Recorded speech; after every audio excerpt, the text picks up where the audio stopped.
ఆ అమ్మాయిని ఇంకెవరైనా ప్రేమిస్తున్నారా లేదా అని తెలుసుకోవాలి కదా. అది తెలుసుకోకుండా ఆ అమ్మాయిని ఎలా పెళ్లి చేసుకోవడానికి రెడీ అవుతాడు? అతని తప్పేం లేదు. మీలాగే అతను చాలా మంచివాడు. అతను కూడా ఆ అమ్మాయిని చాలా సిన్సియర్గా లవ్ చేస్తున్నాడు సార్. ఇంకా చెప్పాలంటే అతను నాకంటే ముందే ఆ అమ్మాయిని చూడడం, తొలిచూపులోనే ప్రేమలో పడ్డం జరిగాయి సార్. సి, ఎవరు ముందు ప్రేమించారన్నది ముఖ్యం కాదు, ఆ అమ్మాయి ఎవరిని ఇష్టపడుతుంది అన్నదే ముఖ్యం.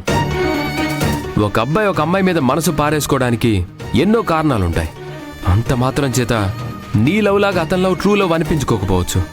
పాపం ఆ అమ్మాయి పేదింటి అమ్మాయి సార్. తన కోసం నేను ఇంతవరకు ఏం చేయలేకపోయాను.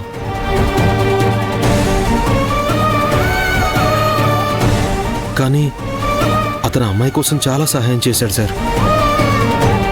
అంత గొప్ప మనసు ఎవరికుంటుంది సార్? నేను మాత్రమే సంతోషంగా ఉండాలని ఆనంద్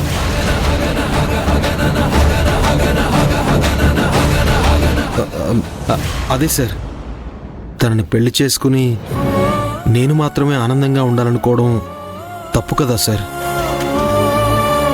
అలా చేస్తే తన అదృష్టాన్ని నేనే కాలరాసిన వాడిని అవుతాను సార్. ఇన్నేళ్లుగా తనని మనసారా ప్రేమిస్తున్నా నా ప్రేమని ఆ అమ్మాయికి చెప్పడంలో చాలా ఆలస్యం చేశాను.